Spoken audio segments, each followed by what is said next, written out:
Et bonjour à tous amis trompettistes et musiciens, bienvenue dans le 10e épisode des Cahiers de la trompette. Aujourd'hui nous allons parler d'un trompettiste exceptionnel qui va fêter ses 90 ans dans quelques jours, le 14 juin. Et afin de lui souhaiter un bel anniversaire, j'ai décidé de lui dédier cet épisode 10.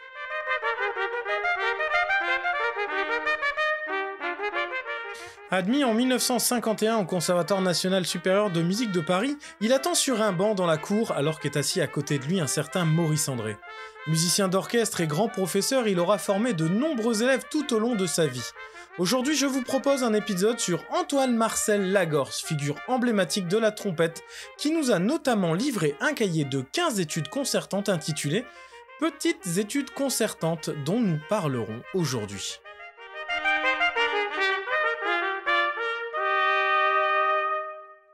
Tout d'abord, quelques rappels biographiques. Né le 14 juin 1932, Antoine-Marcel Lagorce a eu un parcours d'élève brillant. Admis en 1951 au CNSM, il obtient d'abord un premier prix de cornet en 1954, puis un premier prix de trompette en 1955.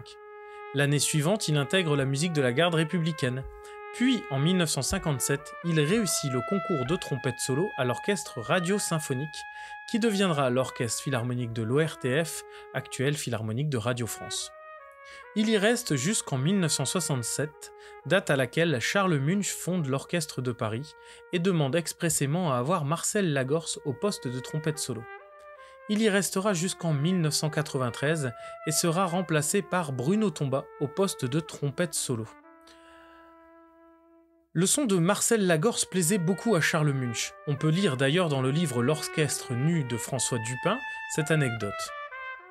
Un soir à Montréal, lorsque la trompette en sourdine et le cor anglais jouent à l'octave le même motif au-dessus d'une orchestration vaporeuse dans la mer de Debussy, le bras de Munch perdit le contrôle de la mesure tant il était ému lui-même par ce qu'il dirigeait.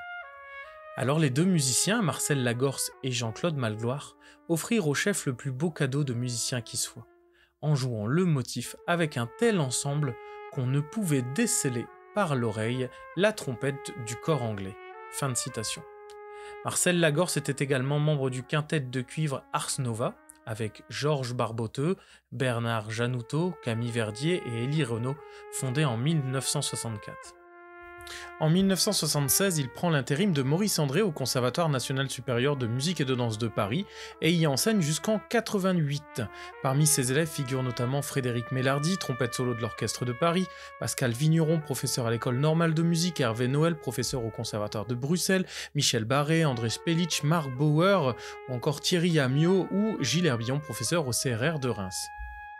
On lui doit plusieurs publications, pièces de concert et méthodes pour l'apprentissage de la trompette qui sont encore utilisées de nos jours dans les conservatoires et écoles de musique. C'est parmi ces publications que le trompettiste sort chez Robert Martin un cahier d'études pour trompette en 1982 et c'est de cela dont nous allons parler aujourd'hui.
Cette première étude en fa majeur nous emmène dans le travail de la gamme comme nous l'indique le titre Introduction en gamme. Le mouvement est modéré mais impose de bien connaître sa gamme. De nombreuses altérations obligent l'exécutant à être attentif tout au long de la lecture. Les indications et nuances sont nombreuses, inspirées du jeu riche du musicien. Marcel Lagorce avait en effet un jeu très proche de son ami Maurice André. Les deux hommes étaient très soudés. Aussi, chaque fois que Maurice André avait besoin d'un deuxième trompette avec lui, Marcel Lagorce était généralement là.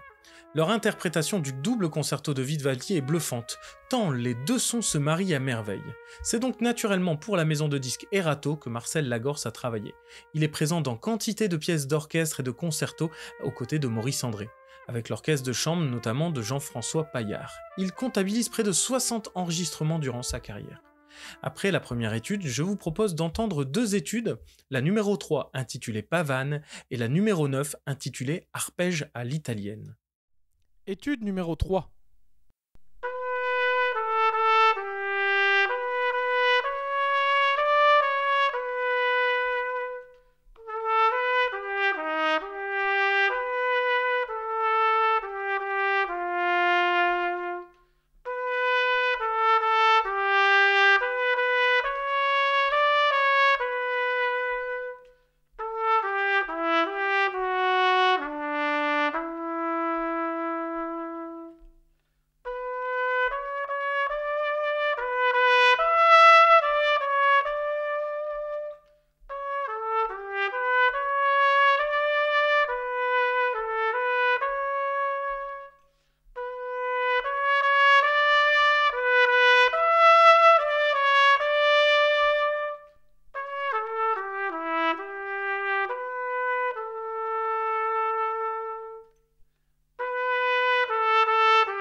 Étude numéro 9.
Les 15 études sont très variées et parcourent de nombreuses tonalités métriques et esthétiques.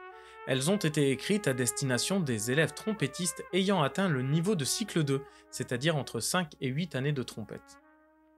Gilles Herbillon a proposé en 2012 à Marcel Lagorce d'ajouter un accompagnement piano à ses études. Dans cette nouvelle édition baptisée 15 études concertantes pour trompette, vous remarquerez qu'on a supprimé l'adjectif petites études, Gilles Herbillon témoigne. Dès leur parution, elles, en parlant des études, ont été programmées par un grand nombre d'enseignants, tant leur qualité d'écriture répondait à une attente pédagogique certaine. Si les cahiers d'études à ce niveau d'apprentissage ne manquaient pourtant pas, les 15 études concertantes d'Antoine-Marcel Lagorce ont immédiatement démontré leur pertinence car, selon le schéma convenu qui veut qu'une étude mette l'accent sur un aspect technique particulier, entre parenthèses gamme, arpège, articulation, leur démarche initiale se voulait avant tout artistique et descriptive, pour développer le plus tôt possible le goût musical chez le jeune apprenti trompettiste. Ajoutez à cela le souci bienveillant que ces études ne provoquent jamais de fatigue des lèvres chez l'élève, et leur succès était d'emblée assuré. Près de 30 ans après leur parution aux éditions Robert Martin, et leur intérêt musical et instrumental ne s'étant toujours pas démenti, j'ai proposé à Antoine-Marcel Lagorce de les enrichir d'un accompagnement au piano afin d'en faire de véritables pièces d'audition publique. Entre parenthèses, ne sont-elles pas dites concertantes ? Il a accueilli sans réserve ma démarche, une démarche mûrie tout au long de ma carrière d'enseignant, alors que j'entendais ce soutien pianistique résonner en moi chaque fois qu'un élève me les jouait. Je tiens ici à le remercier sincèrement pour la confiance qu'il m'a témoignée dans ce travail et lui dire toute ma reconnaissance et mon respect pour tout ce qu'il m'a apporté lorsque j'étais son élève.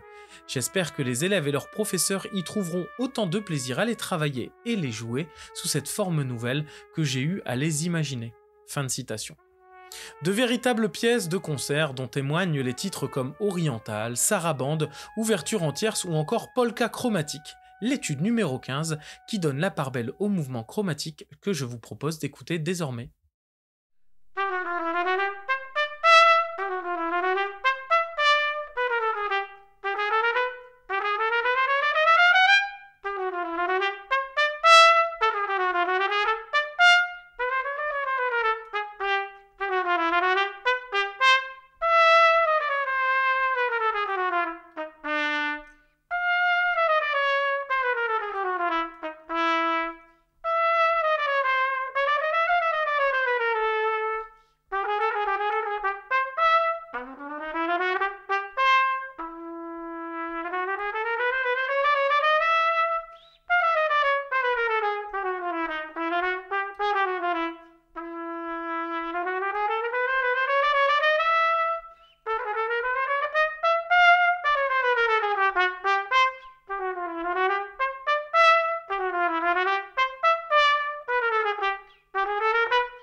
Merci à tous d'avoir suivi cet épisode des Cahiers de la trompette autour des petites études concertantes de Marcel Lagorce. J'ai enregistré tous les extraits à la trompette sur une trompette Agami que m'a été prêtée par Thierry Soyer, le créateur de la marque Agami et concepteur de la trompette. C'est une trompette C125, donc en ut avec un pavillon 125 qui est commercialisée chez Agami. N'hésitez pas à contacter Thierry pour l'essayer, c'est vraiment une très bonne trompette. J'espère que cet épisode vous a plu. Si c'est le cas, n'hésitez pas à le partager et à en parler autour de vous. Je vous invite à suivre l'émission ainsi que le blog et l'application Trompette Actu pour ne rien manquer des actualités du monde de la trompette. Je vous rappelle également que Trompette Actu a lancé début mai une grande association dédiée à la trompette, l'Union des trompettistes Lutte. Vous pouvez y adhérer et nous rejoindre pour suivre les actions de l'association dans notre volonté de rassembler les trompettistes autour de projets communs. Toutes les infos sur www.uniondestrompettistes.fr. Sur ce, je retourne à mon travail et je vous dis à très bientôt, c'était Fabien Flamand, pour les Cahiers de la trompette, l'émission qui dépoussière les vieilles études de trompette.